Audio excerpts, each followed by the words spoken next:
Hello, this is Matthew Miller from the ZDNet Smartphones and Cell Phones blog. And as you can see, I have a box in front of me here for the T-Mobile Nokia Lumia 710. This is the first Nokia Windows phone officially launched in the US, actually. The Nokia Lumia 800 is in Europe, but is not yet in the US. And so now we have the 710, which launches on January 11th at T-Mobile for just $50 after rebate. And this is the nice box that it comes in. So here's the device. Here's the Lumia 710. This is a bit different than the 800. Now I have a Nokia N9, which uses basically the same form factor as the Lumia 800, just has a different operating system. The center camera there and things like that. So as you can see, it kind of compares to the Lumia 710. The Lumia is a bit pretty much the same internal specs, slightly different, half the memory, slightly different screen, 5 megapixel versus 8 megapixel camera, and is a lower cost device. So let's just take a look around at this device. Now, on T-Mobile officially we have the HD7, which is phased out. Then we have the Radar, HTC Radar 4G, which I also have here. And the Radar 4G, I'll do a little comparison between these two devices, since these are the two $50. I guess the Radar is probably even free now on T-Mobile for new consumers. And as you can see, there's the back of them. So let's just take a walk around the Lumia 710. Now on the front, go ahead and launch it here. You'll see there is a 3.7-inch display. It's an LCD display with the clear black technology, the CBD clear black display technology on there. So it actually looks quite good. I've seen mentions about the viewing angles aren't quite as good as some other devices, but when I look at my phone, I look at it straight on, so I really do not care about viewing angles. I guess that's probably a privacy thing. It's actually better not to have good viewing angles so other people can read your display. So it's got the 3.7-inch display, internal 8 gigabytes, which is low. They should have 16 in my opinion, minimum. But then again, if you're streaming a lot of things, I guess the memory doesn't matter. But I do load up quite a few apps and some music on board, so I do have 32 gigs in my Dell Venue Pro. But the Dell Venue Pro is a beast of a device, really, compared to the Lumia. It's huge and clunky, and the camera's really bad on it. So anyway, let's back to the Lumia. 512 megabytes RAM, and it says it's a 4G phone. However, this one and the Radar 4G are limited to the 14.4 megabytes per second megabits per second downloads on T-Mobile, where T-Mobile now has the 42.2 network up and running. So 14.4 really isn't, in my opinion, 4G, but we'll let it go with that. The Lumia 710 does not have the Tether app that the Radar 4G has in there, and I don't know if that's going to be updated and provided later by Nokia or not. We don't have any word on that. It has the 1.4 gigahertz processor versus the 1 gigahertz in the Radar. It has a removable battery, which I'll walk around and show you. 1300 milliampere removable battery, which is kind of unique for Windows Phone. There isn't a ton that have the removable batteries on them. It has no front-facing camera. However, even with my iPhone 4S, the number of times I've used a front-facing camera is 0, so I really don't care. There's not many apps for it that support it, and it's just not something that there's no use case for it right now. It's just something that people harp on that it doesn't have. There is no Nokia Music on board. There is a compass, where the Radar 4G does not have a compass. One thing that kind of sets this apart from the Radar 4G is that it has Nokia Maps. I'll scroll down here a little bit. Has both Nokia Maps and Nokia Drive. Now Nokia Maps is Nokia, obviously, and you can go in here, look at some different settings and things like that.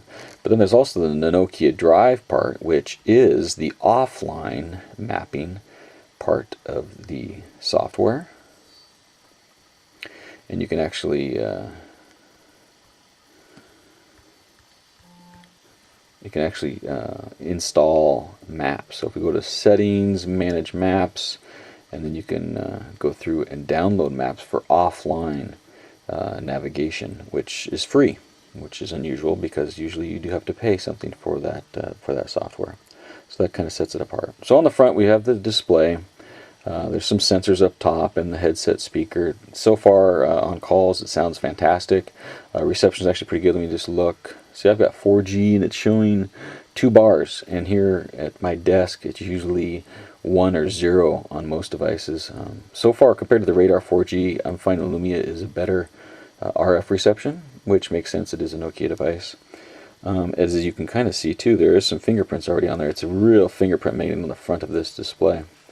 And then down at the bottom, which is kind of unusual, we actually have a single long button with 3 areas identified that you press in rather than having the capacitive touch area. It's like something on like the Radar 4G where you have this white capacitive touch area. You actually have a physical button that you press for the back, the start or the tell me application, and then the search bar. Those are all physical in one big bar there. And then on the bottom we have nothing except for over on the right we do have a lanyard opening there. And then farther on the right side we have the camera button and the volume button, volume switch. Up on the top we have a flush power button, 3.5mm headset jack, and the micro USB port. And then over on the left side we have the battery removal slot there, and I'll remove that in just a second. On the back we have a single speaker, which is pretty decent. I was playing some Journey earlier for my wife. She said, "Oh, that sounds great." It's actually pretty loud. It has a soft touch back. Now this is the black one. On T-Mobile it also comes with a white one, unlike all the other colors that are shown in Europe and things like that. We just have 2 colors, black and white, in the US so far. As you can see on the back here in the center, there's a 5-megapixel camera with a LED flash. I took a few pictures and some video. Seemed to be decent. I've got to do more tests. The one thing I'm seeing is that when I take a picture, there seems to be just, I don't know, half a second lag or something between being a clear picture and a slightly fuzzy picture. So I don't know what's going on there, and maybe we can get that software tweaked or something. So the back just pops off in one single unit, as we see here. And there you can see there's a battery on the back. It's a BP3L. Nokia always has some kind of numbers. I have to look and see. Maybe there's some other phones out there with that battery. And then one interesting thing, I think this may be the first T-Mobile device that actually takes a micro SD card. Now I'd already cut down my regular SD card for the Nokia N9 and other devices too, so I cut this one down. It fit right in there, and I actually have a really nice adapter to go back to a full SD card solution if I need to. There is no micro SD expansion capability in the device, so you can't expand the memory beyond the provided 8 gigabytes. And let me just snap the cover back on there, as you can see, and move it back over. So as you can see, it's very fast. Mango runs and flies even with 1 gigahertz or 1.4 gigahertz, as we see here. And then I've loaded it up with a bunch of my apps as well. As far as Nokia goes, we have the ESPN hub, which I don't understand. It seems the same as any ESPN app I've seen on Windows Phone, so I don't know what the difference is there. Haven't found it myself. I'll just show you some of the things. It does come with Netflix, as I said, Nokia Drive and Nokia Maps. I kind of showed for a minute. Other unique stuff. It comes with Telenav, GPS navigation. Again, this is a subscription service, and with both Nokia Drive, Nokia Maps, and the Bing Maps, you really don't need the Telenav, but it's on there. The T-Mobile TV, in case you want to watch some of that stuff. We Care, which I believe is just a feedback mechanism. Yeah, so whether you have that or not. One good thing is all these apps, you can uninstall them, right? So you can get rid of things like that.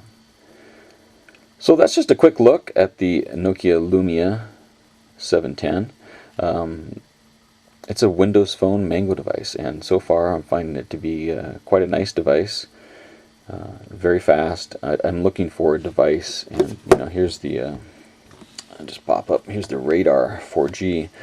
I have been using the Dell Venue Pro and the HD7. The HD7 screen is really getting on me because it's fairly poor. The Dell Venue Pro has a nice OLED display, however it's a big clunky device with a very poor camera. The Lumia is right now, after only a day, is kind of beating out the radar in my opinion. I like the Nokia navigation stuff. I like the light feel of it. The reception seems to be better, which is a big deal for me. But I have a lot more time to spend with both of these devices, and I'll kind of render my opinion as I get a chance to play with it some more. It's great to see, though, Nokia coming out with Windows Phone devices, and something this inexpensive, $50, hopefully will appeal to more people in the US. Thanks for watching.